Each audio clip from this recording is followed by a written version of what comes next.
Seorang warga di kota Pontianak terkena peluru nyasar saat mengemudikan mobil di Jalan Sultan Hamid II Pontianak, tepatnya Simpang 4 Hotel Garuda Pontianak pada Rabu 2 November 2022 siang. Akibat terkena peluru nyasar tersebut, korban bernama Suwardi berusia 48 tahun, warga kota Pontianak meninggal dunia.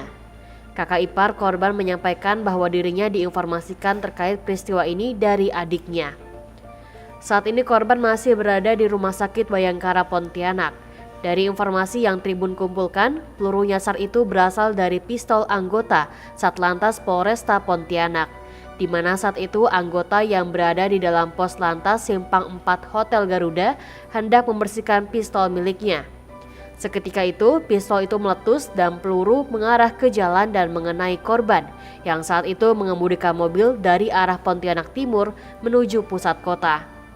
Kapolda Kalbar Irjen Pol Suryan Bodo Asmoro menyampaikan bahwa peristiwa tersebut benar adanya, di mana peluru tersebut berasal dari pistol anggota Satlantas yang meletus.